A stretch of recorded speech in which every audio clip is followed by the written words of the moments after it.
vuelta y tenemos un entrevistado especial, el doctor Milton Ray Guevara. Continuamos con esta brillante entrevista que tenemos aquí, extasiándonos con esta experiencia sólida, original del doctor Ray Guevara. Hablábamos de la parte histórica de su profesión, luego de la participación que tuvo en la reforma de 1994 y lo que significó para la República Dominicana. También quisiera que nos abordara la reforma del 2010. Usted fue parte importante de esa reforma y de esa reforma nació el Tribunal Constitucional, entre otras instituciones. Quisiera que nos hablara un poco de esa experiencia y cuáles puntos usted entiende que fueron más luminosos de esa reforma del año 2010.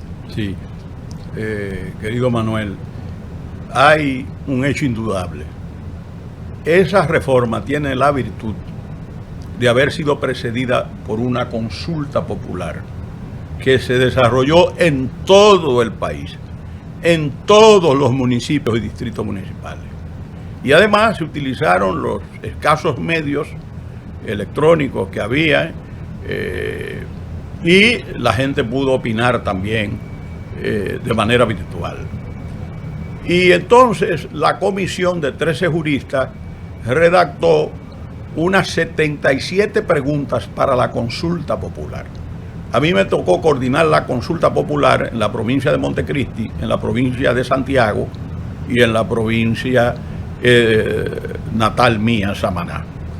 Entonces, sacerdotes, monjas, pastores, deportistas, obreros, agricultores, artistas, bueno, profesionales de la medicina, abogados, amas de casa, bueno, todos opinaron sobre esas preguntas. Y finalmente nosotros preparamos un borrador porque lo nuestro era lograr un consenso técnico. El consenso político debían lograrlo las fuerzas políticas que estaban representadas en el Congreso Nacional.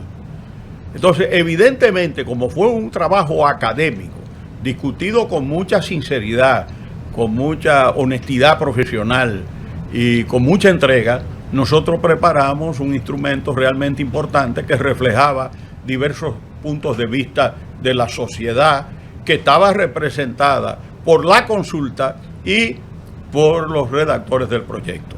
Ahora, en síntesis, ¿cuáles son las cosas novedosas? Para mí, lo más importante es que por primera vez en la República Dominicana, los derechos que se consagraban en la Constitución tenían sus garantías, por aquello de que no hay derecho sin garantía. ¿Para qué vale un derecho si tú no lo puedes garantizar? Y claro, los derechos aumentaron, porque hay 4 categorías de derechos: civiles y políticos, económicos y sociales, culturales y deportivos, difusos y medioambientales. Bien, pero lo importante son las garantías, la tutela judicial efectiva, el amparo, el habeas corpus que sí se mantiene y que está en la vida profesional. Y, por supuesto, también el hecho de que al Tribunal Constitucional, que es una de las novedades que trae la Constitución, se le da por misión garantizar la supremacía de la Constitución, la defensa del orden constitucional y la protección de los derechos fundamentales. Otro derecho que aparece novedoso en la Constitución es el habeas data. De manera que, al mismo tiempo en que se consagra un listado de derechos sin precedentes en la vida republicana, se provee al ciudadano de los medios para hacer realidad esos derechos. Y de igual manera se establece un listado importante de deberes fundamentales, porque normalmente nosotros privilegiamos los derechos, pero no queremos aceptar que como ciudadanos debemos cumplir con esos deberes fundamentales que establece la Constitución de la República. Por ejemplo, tributar en base a los ingresos que se reciben, ayudar en la defensa de la patria en caso de necesidad. Es un deber votar, no una obligación, porque el voto es un derecho y los derechos se ejercen o no. Si es obligado no es derecho, es una obligación, pero el voto en la República Dominicana es un derecho y un deber. Lo que quiero decir, esa es una Constitución extraordinaria, pero también establece mecanismos de participación directa de los ciudadanos. Está la iniciativa legislativa popular, pero está el referendo, que es una cosa importante, está el referéndum normativo municipal, que desgraciada y desafortunadamente esos instrumentos de democracia participativa brillan por su ausencia, y ya esa Constitución del 2010, estamos en el 23, son como 13 años. Entonces, el número de jueces que tiene el tribunal. Lo que quiero decir es que es una pena que todavía las leyes complementarias no hayan sido aprobadas, porque le dan a la Constitución un espectro más amplio de garras, de posibilidades de actuación. Porque imagínate lo que es el ciudadano dominicano consultado sobre los problemas de sociedad en un referéndum. Eso es importante. Eso es ensanchar las alamedas de la democracia. Y entonces uno se dice, pero bueno, nosotros tenemos una democracia de partidos, el Estado moderno, como decía Manuel García Pelayo, tu tocayo, Manuel, sí. El Estado moderno es el Estado de los partidos, pero los partidos en la República Dominicana tienen que ponerse las pilas, y con los bloques parlamentarios tienen que trabajar para completar lo que la Constitución manda, porque si no es un instrumento que es querido por el pueblo dominicano, que cada día es más conocido, y el tribunal modestamente ha contribuido a ello, pero que le falta garras para hacer el sistema político más eficiente. Manuel, te pongo dos ejemplos de dos cosas que no deben dar muchas dificultades. En primer lugar, la Constitución dice que el presidente de la República puede dictar indultos el 27 de febrero, el 16 de agosto y el 24 de diciembre. Nochebuena, con arreglo a la ley. Durante mucho tiempo se daba el indulto en esas fechas. Lo que se hacía era que un grupo religioso, un grupo de bienestar social, decían, bueno, se visitaban las cárceles, le llevaban la palabra, bueno, hacían diversas tareas, se organizaban talleres, ellos aprendían carpintería y todas esas cosas, y al final les suministraban por la pastoral, a veces la pastoral penitenciaria, el Fray Arístide, que está vivo, que lo vi el otro día, y muy bien, o de las iglesias evangélicas, los pastores, se les suministraba un listado al presidente de la República y daba el indulto. Bueno, pues un presidente de la República, el pasado, dijo, esto es con arreglo a la ley, y no a ley. No hay ley. Entonces yo me pregunto, ¿y por qué no hay ley? ¿A quién mortifica eso? Y con el número de presos preventivos, la congestión de las cárceles, no se puede pretender que ese es un instrumento que va a vaciar las cárceles, pero es algo que contribuye a la rehabilitación de reclusos o del privado de libertad, porque en definitiva lo que se quiere es que la gente pueda rehabilitarse, y si ha tenido un comportamiento ajustado a las normativas penitenciarias, merece un premio, que es reinsertarse a la sociedad por haber cometido un error o haber cometido conscientemente un delito. Y el otro caso de otra ley que ahora se está viendo la necesidad. Pero, óyeme, Manuel, yo he hablado de eso en 20 oportunidades. La Constitución dice que la propiedad inmobiliaria en la zona fronteriza tiene que ser dominicana. Así es. Y ahora nosotros estamos viendo lo que está pasando. Imagínate tú que esa franja fronteriza, y eso es una disposición que existe en México, para poner un ejemplo, porque la gente no crea que fuimos nosotros los que inventamos eso. Entonces, imagínate tú que la franja fronteriza compren extranjeros, europeos, latinoamericanos, o los vecinos haitianos compren la tierra de la frontera. Bueno, pero ven acá, ¿y cuál es el problema? ¿Por qué no se aprueba esa ley?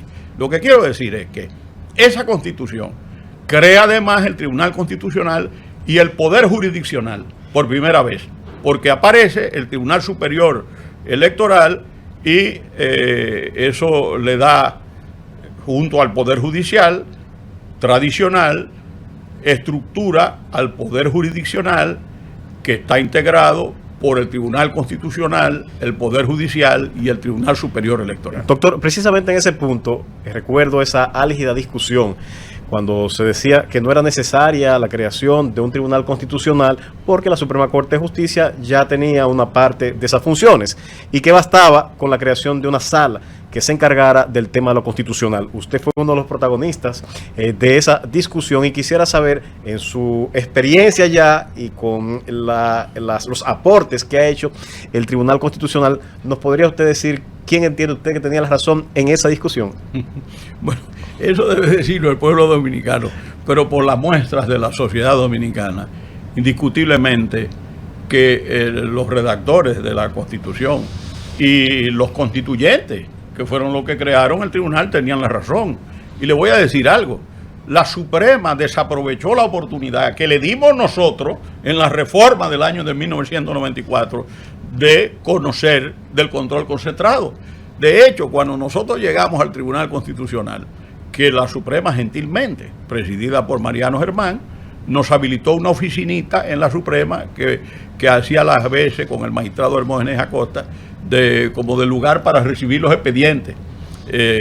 Y entonces nosotros nos encontramos con que la Suprema nos mandó 4, 5, 6, 10 cajas de expedientes que nunca conocieron.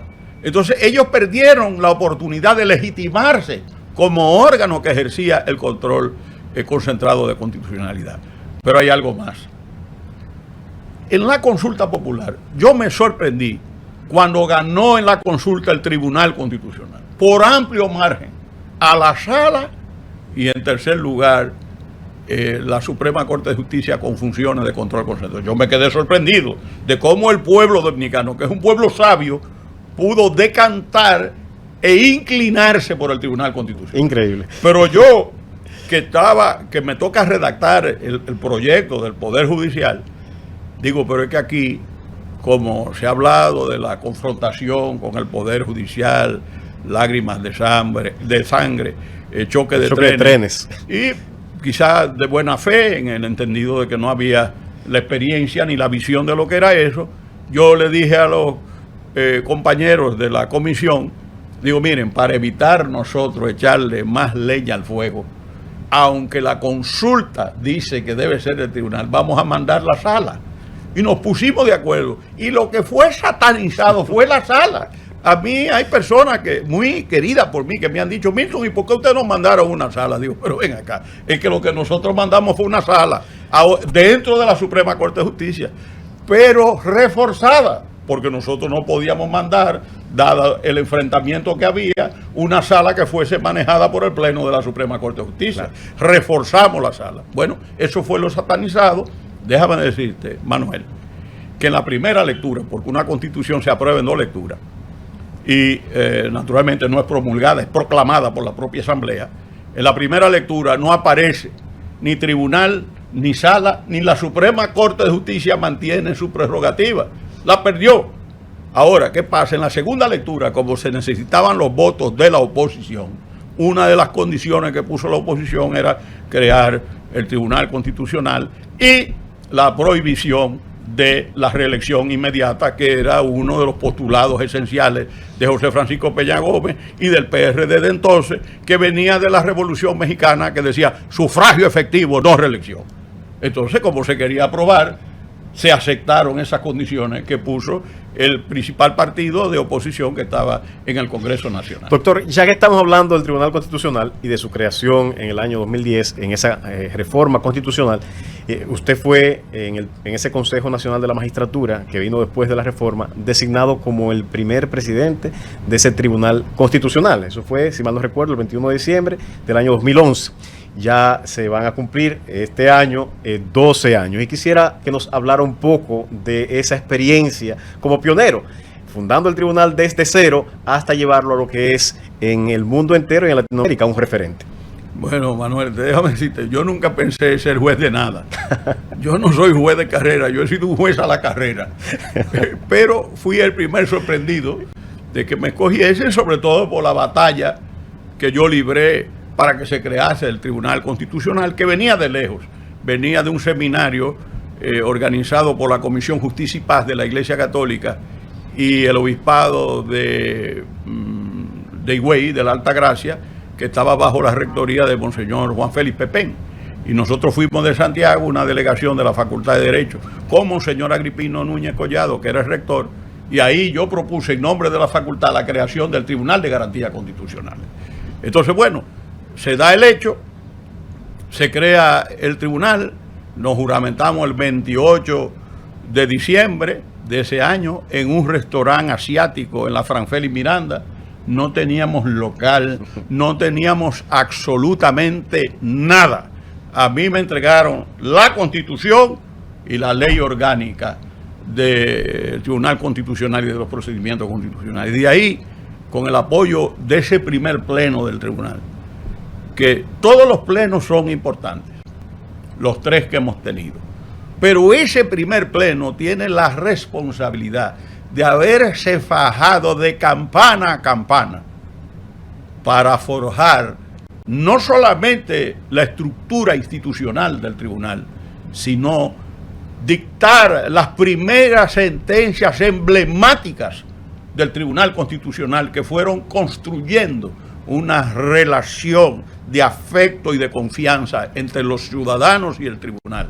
Por eso, hace 6 o 7 meses, el magistrado Pedro González Trevijano me decía en Madrid: yo quisiera algún día, ya él está retirado de la presidencia y del mundo jurídico, yo quisiera algún día, y lo decía delante de los magistrados del Tribunal Constitucional Español, ser un tribunal ciudadano como lo es el Tribunal de la República Dominicana.